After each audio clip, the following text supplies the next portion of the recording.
Hello, I'm Lindsay Knisely, and I'm going to present to you today on building belonging in college students. So let me share my screen here. Okay, I'm a continuing lecturer at Oaks College in the writing program at the University of California, Santa Cruz, and I've been working on different interventions to build belonging in students for a long time. I've taught at Oaks College for 20 years, and it's been interesting to put that in context with some of the recent ongoing research about the importance of belonging and how we create belonging. So that's what I want to share with you. So first, I wanted to talk about what is belonging and why does it matter to us.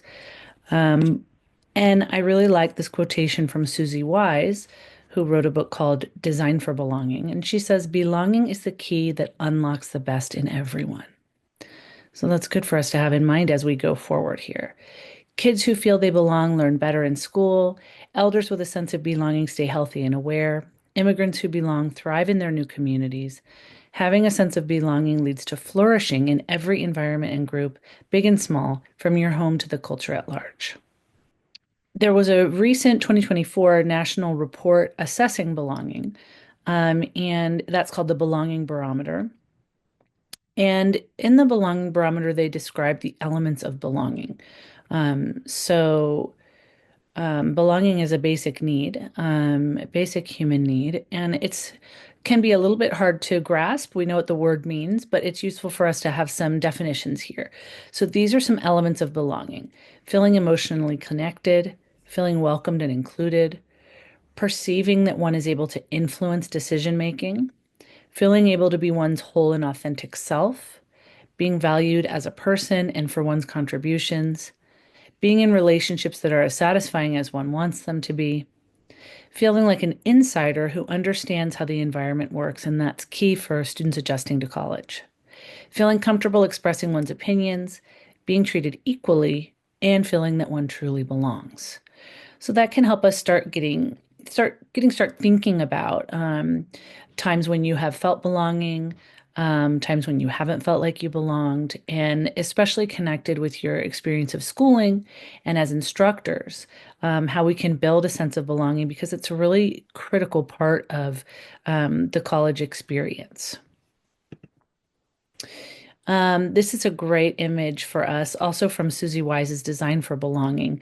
And it helps us to conceptualize this sense of belonging that we'd like to foster in our students and then also notice in ourselves.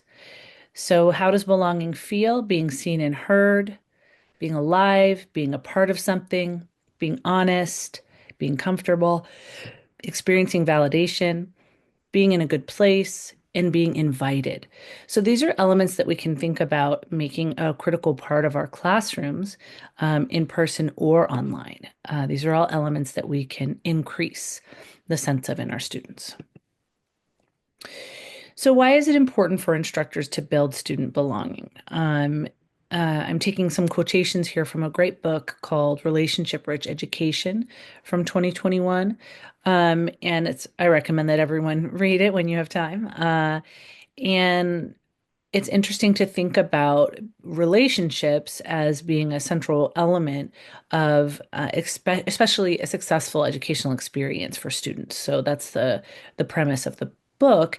And they also talk about belonging. So they say belonging is a basic human need that takes on heightened importance in certain context, such as when joining a new community, so like coming to college, and for certain populations, particularly those who are marginalized.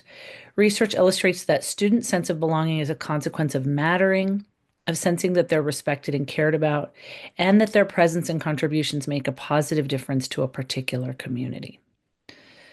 The classroom's the primary point of contact between institutions and undergraduates, so it's the single most important site for students to experience these elements of belonging, which I think are important for us, experiencing welcome and care, to be inspired to learn, to build webs of relationships, so with instructor, with teaching assistant, and also among themselves, and to ask questions of meaning and purpose, right? Why are we doing this work? Why does it matter? Why are we here? What is this leading to? So Greg Walton, who's a Stanford researcher who's done a lot of um, studying and writing, publishing on belonging. He says that as instructors, it is our job to create ways of thinking, cultures, and personal relationships that make school a place of genuine belonging. So, thinking about how we can do that at our respective institutions. And Walton and then his colleague Cohen did a study in 2011 that has since been replicated. The data has been replicated many times. And what they were looking at is that their results suggested that inequality between marginalized and non-marginalized groups arises not only from structural factors, but also from concern about social belonging. So they were examining um, just how important was belonging for students adjusting to college.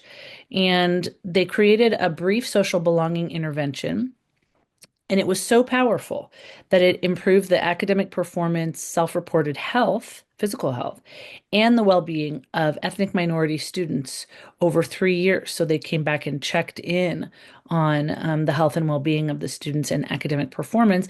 And it actually became a protective measure. The students made so many connections due to this one brief intervention. They found mentors and their professors on campus. They connected with other people, that the one intervention actually had really far reaching, far beyond 3 years, really far reaching impact. So, and it's since been used at 40 colleges. So they created kind of this really important, although very easy, intervention, and then have proven that it really matters. It really had an impact. So, students' well being and performance may depend to a great extent, maybe much more than we realize, on whether they construe setbacks as evidence that they do not belong. So, this is also moving from um, a fixed mindset to more of a growth mindset, right? So, our interpretation of what setbacks mean, is this the right place for me? Everyone else seems to be doing well except for me. We tend to personalize setbacks as opposed to seeing them as a universal part of adjusting to college, for example. So, this intervention provided students with a narrative that framed social adversity in school as shared and short lived. So this happens for everybody. You begin to adjust, which encourage students to attribute adversity not to fixed deficits unique to themselves or to their ethnic group, but to common and transient aspects of the college adjustment process. So it was sort of a perspective shift. And this provided students a non-threatening frame for interpreting the daily challenges of school. And Cohen, the co author, wrote that this study's message sought to make people feel less like a ship lost at sea and more like co travelers taking the first steps on a journey full of possibility. The stories that they were sharing in this intervention turned uncertainty about belonging into a basis of connection rather than shame. And so the intervention itself was that students were reading messages or letters from students who had been in their place, in their shoes, the year before. So they were sort of reading recommendations, advice, guidance from older students, normalizing and validating their experience of adjustment. And then the students who reviewed these messages, so who received the messages, were empowered, felt empowered to write essays and record videos about their own experiences to share with the next round of incoming first years. Because students get better grades when they give academic advice to peers, and that's proven. So, by encouraging students to adopt this message as their own, the intervention made this message stick psychologically. And so what that meant was when the students, it helped the students to internalize the message about adjustment is hard. It's not me. I belong here. It's the adjustment process that's difficult. And then when they passed that on, when they shared that message to other students, it was really empowering and had this far-reaching impact, closed up achievement gaps, and had a measurable impact even a decade later.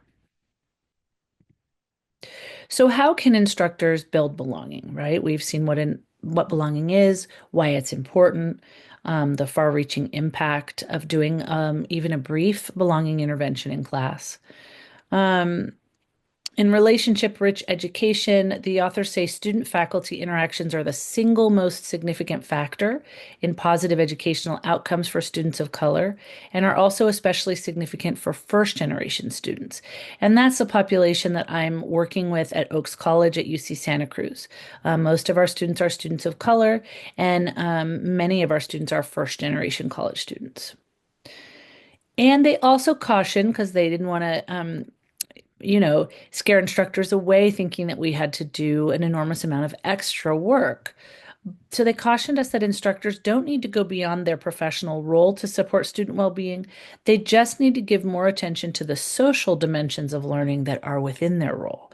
So looking more at how you're building connections with students, between you and the student, and also supporting students to build connection among one another.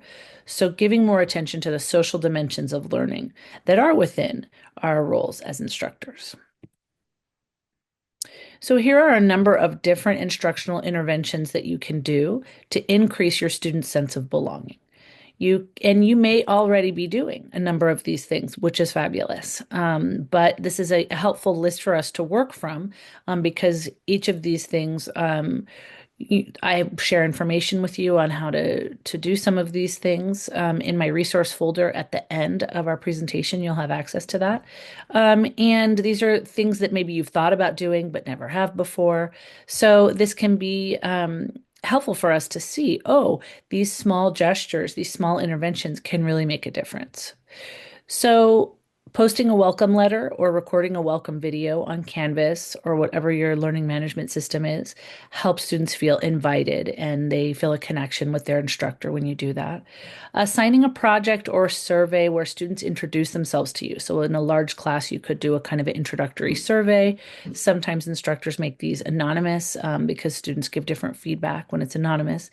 Or assigning a introductory letter where they tell you something about themselves or they write a "This I Believe" essay to let you know about their morals and who they are. Implementing daily check-ins and diversifying small group conversations in order to deliberately create community. And so I have included some suggestions for check-ins and community building exercises in the folder of resources that you'll have access to at the end of the presentation. So taking some time in each class to build the feeling of being in a learning community together. And then collaborating on community agreements or guidelines for class discussion that helps students feel like they have some say in the climate of the classroom and how it's run. And there's some great resources for creating guidelines for class discussion. Offering incentives for attending office hours. So this is for you as well as teaching assistants. We offer open office hours at the start of the quarter for our first year students to encourage them to drop in, just stay and say hi. You can do this online by offering great incentives like extra credit. You can do this in person by offering food incentives. Like we have chips and snacks that encourage students to just stop by and say hi. Just that moment of connecting one-on-one with an instructor makes a difference in their feeling of belonging. Including readings and discussions about adjustment, belonging, and imposter syndrome. So, naming these issues helps the students see how common they are and how widespread the feelings that they're having are among their peers and then among everyone who's ever adjusted to college.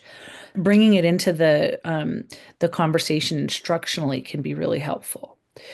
Checking in on students in brief one-on-one meetings or midterm reflections. So some instructors will say, we'll schedule 10-minute conferences to get to know each student. They share their background, you share yours, you make some connections with them.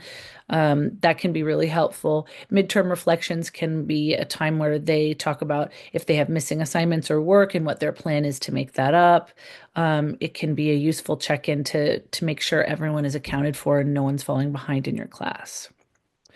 Gathering students' advice about how to succeed and asking them to share it with others, as in the Walton and Cohen study that I was just referring to, has an enormously high success rate. And you can do something like ask them to contribute to a Google Doc at the end of the quarter, and say, what are your suggestions for succeeding in this class, and what were some of the challenges that you faced? Because then you share that with the students in the next iteration of the class, and it can be really helpful for them to see, oh, what I'm going through is normal and shared by everyone. Showcasing students' strengths and encouraging them to appreciate peers. So, noting when they did particularly good work on an assignment or celebrating them for their insights they're offering in class. This makes them feel like their voice matters and that they belong.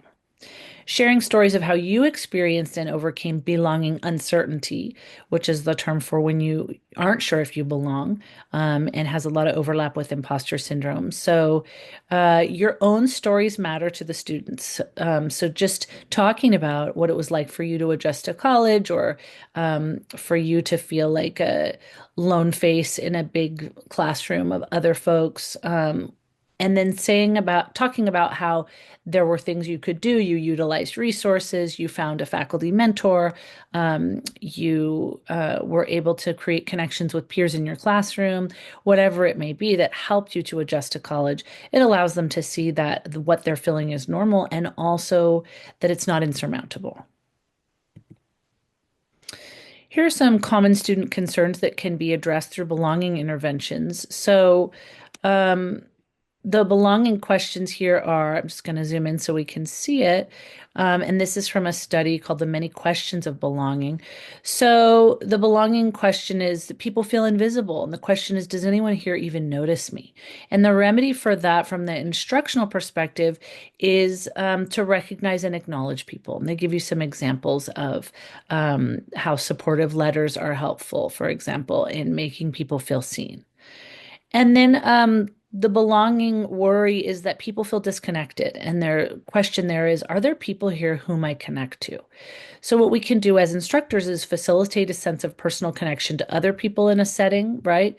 Um, and facilitate a sense of working towards common goals with other people in a setting. So, putting folks in groups, maybe teams that they work with over the whole quarter or semester. That helps folks feel like they're connecting with others. And I put students in a lot of small groups based on things that they may have in common. So, similar birthdays, similar areas where they're from. Etc. So I have some suggestions for that for you in the resource folder, but thinking about how can you build connection into the classroom, sites for connection into the classroom. And people worry that they are devalued. So their question is, do people here value people like me? So provide a narrative with which to understand common challenges in the setting so that they don't feel so personal. Broaden representations of who belongs in the setting, right? So their example here is increasing the representation of women in a math and science conference, increase women's anticipated belonging in the conference, and reduce threat and vigilance, right? So they're giving you some examples of studies that are showing us why this belonging intervention is effective.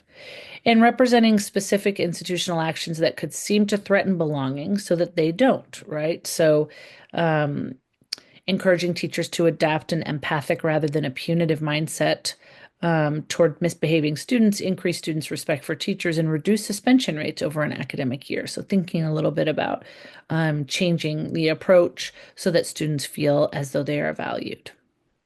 And then last, people devalue the setting. Is this a setting in which I want to belong? I have a lot of students after their first 3 weeks who decide they want to transfer. And it's because they're experiencing this worry about belonging. So, what we can do to remedy that is represent the setting as offering opportunities to pursue valued goals, right? And talk about why you're here, why you chose this school, how common it is for students to struggle with adjustment in the beginning, and that that's not a reason to leave the school. So I'm going to focus specifically on 3 interventions that I've developed to build belonging in the classroom. Each intervention can be adapted for use in online, hybrid, or in-person learning environments, depending on your modality. This intervention that's designed to build belonging is a think, pair, share reflection on adjustment. And I've utilized this on discussion boards on Canvas and in breakout rooms on Zoom, as well as in a hybrid setting. and also in person. So you're asking students to reflect on, and again, I'm teaching mostly first year students, although not all, but I'm asking them to reflect on what are you proud of in your adjustment to college so far? What are you doing well? So that recognizing and building on strengths. What are you struggling with in your adjustment to college so far? What's challenging for you right now? So kind of normalizing between the student and their partner. Um, that what's challenging for them is challenging for others as well, and it isn't a sign that you don't belong. And then a little bit of self-advice, right? So remembering that students do better when they offer advice to someone else. It puts them in this mode, sort of wisdom mode, where they're sharing about their perspective. So you ask them to give themselves a little advice based on your adjustment to new experiences in the past, such as when you started high school. What advice would you give yourself about what you're struggling with? What do you need to hear? So they're giving themselves um, pretty direct advice to think about how they could help themselves through this adjustment. So you're also asking them to consider these elements of college adjustment: academic, social, physical, and emotional, that each of those components is part of who they are as a person in college and also part of their adjustment. So seeing these examples even in the list here helps them to normalize and appreciate that the experience they're having is not about them not belonging, but is a shared or common experience. So that think, pair, share has been really effective for student to get a conversation going about shared commonalities in the struggle to adjust and belong. Another invention I designed to build belonging is to encourage students to navigate imposter syndrome together. And this is set up as a hybrid activity because I wanted to show you how that would work, but it can be done adapted for use online and also in person. So what I ask students to do, I have an asynchronous elements, then in-person elements, then reflective elements. So asynchronously, I have students read two brief articles, about half a page or page each, about imposter syndrome. So kind of defining it, getting everyone on the same page, understanding imposter syndrome, and particularly its impact on first generation students. And then post a response in an online discussion. They need to describe their own experience with imposter syndrome, give themselves guidance about how they could navigate their imposter syndrome. So, again, relying on their own funds of knowledge, their own expertise, using specific suggestions from the articles they read, right? So, referring back, using the sources, and then responding to other students' discussion posts about navigating imposter syndrome. So, engaging in a conversation about, oh, I had the same experience, or I didn't realize that, everyone in my math class felt this way, that kind of thing. Then the in-person elements, which can also be adapted to online, are in-class students choose an inspiring quote from one of their classmates' discussion posts and write it down with markers on brightly colored paper. Um, Students are encouraged to bring their creative selves into the classroom by illustrating their quotation.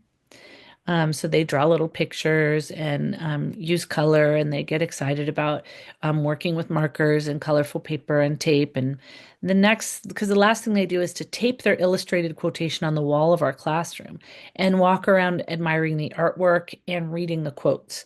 And those quotes often stay on the walls all quarter long. Um, so that becomes our wallpaper in our classroom, as these inspiring quotations um, sourced from their own work about what advice they could give themselves to overcome their imposter syndrome. So the idea here is that we're really navigating it together. And then the reflective elements sort of help the activity stick psychologically. So students reflect online or in person about what they gained from this activity, thinking about how the hybrid format benefited their learning, right? Having some awareness about that, asking them, how did it feel to bring your creative self into the college classroom? It's not a site where you're often encouraged to draw or get creative about color or use of color, or where you're posting your quotation on the wall. Um, and then, how was this activity a helpful way to draw on your own funds of knowledge to successfully navigate imposter syndrome? So, some metacognition there about the experience itself. And then last is an intervention that's designed to build belonging, where I ask older students who are in a mentoring program that I run to create video recommendations for first years. So I asked the peer mentors, and those are second through fourth year students, to record 2 to 4 minute videos sharing their recommendations and experiences with first year students. So their audience is first year students. Students can record, post, and view the videos online so that this element of this experience can be entirely online. In their videos, mentors answer questions like these. What can you offer future first year students that no one else can? What do you have to offer that would be helpful for first years to hear? What do you wish you had known as a first year, first quarter student? What do you know now that you can share with them? So, thinking about giving tips on adjustment, academic success, and helping to speak directly to the first years and especially their feelings of homesickness or feeling that they don't belong, feelings of imposter syndrome. And then I give mentors these sentence starters to share their experiences, and this is included for you in the folder of resources. Um, they answer questions like, my experience has taught me, and then they fill in the blank, or what you can learn from me is that, and fill in the blank. Here are some things you can expect to be challenged by in your first year, and then they could list them. And then they say, here's how they handled them, right? And so this type of project is really substantiated by the evidence in Walton and Cohen's study and in its subsequent use in so many colleges. And it's quick, doesn't take very long. I assign these videos to my first years. They watch 3 of these per week, generally 2 to 3. And then they can write responses about it. We can talk about them in class. Sometimes I'll ask them at the end of the quarter, which was your favorite recommendation video? So it's a way for them to directly receive these kind of affirming messages of welcome and belonging, and then think about how it relates to their own experience. So, this is a sample of one of these video recommendations, my student mentor, Isaac. And he says in his video, I felt like I couldn't make it here on my own. It felt like a lot to get used to, a lot to take on. Utilize all the campus resources you can and don't be afraid to access them. And that's really important that students hear that coming not just from a faculty member, but from another student. And so it was useful for students to hear a video like this because then they think, oh, Isaac struggled too, or Isaac used campus resources as well. It encourages them to address their issues in a similar way. My peer mentor Carlos recorded a video message about adjusting to college, and it was really powerful. Students really respond to these videos from older students. So, one first year responded, Carlos said, I've learned that the worst that I can be told is no, and I have full power over how I let that word make me feel. And this first year student said, I really resonate with this. It's something I want to work on as part of my self growth because that is one of the main things that's holding me back from socializing. It's something I never thought of, and it's some great insight on how I can be a better me. And another first year student said, I can relate to Carlos's fear of rejection and breaking out of that by understanding that life will continue to occur even if you are rejected by someone. You need to be patient with how things are, even if they're not great, and to focus on the good things and the goals that you have. Everyone struggles with these things, and to know that I'm not alone and that there are ways to cope with these feelings is comforting. So, as you can see, these video messages, even though they're only 2 to 4 minutes long, have an important impact on our first year students and their feeling of belonging. In Hannah's video message, she talks specifically about imposter syndrome. And she said, I felt like everyone around me was doing so well, and I was just struggling. But I needed to remember I got into this school, and you all got into this school just like everyone else. And then she gives this message directly to the students watching. You belong here. No one deserves to be here more than you. You deserve to be here. All the resources are meant for you. So that's a really encouraging message for students to hear who maybe were hesitant about reaching out for tutoring, reaching out for counseling, connecting with other students in organizations, finding groups of like-minded individuals. So that was really helpful for students who responded to Hannah's video message about imposter syndrome. One student said, I found Hannah's recommendations the most helpful. I related to this video a lot. I got all A's in high school, but here I had gotten behind a bit and was starting to not get as good of grades. To me, that is pretty stressful. Although after watching this video, I did start to reach out in office hours to get some help. So that Hannah's video was just a little push, the encouragement that student needed to reach out and connect with a faculty member. Another first year responded in Hannah's video. She brought up imposter syndrome and highlighted how people can struggle and do struggle with anything. She also recommended taking advantage of resources, setting boundaries with roommates, and encouraged us to make connections, which is what I need to hear right now. In the future, I'll remind myself to do these recommendations by scheduling times in my schedule to email my counselors, therapist, and go to learning support services. I'll also start researching clubs and emailing them to make more connections. So you can see students do take these video suggestions to heart, and they help them in really increase their feeling of I belong here, even if I'm struggling or things are hard.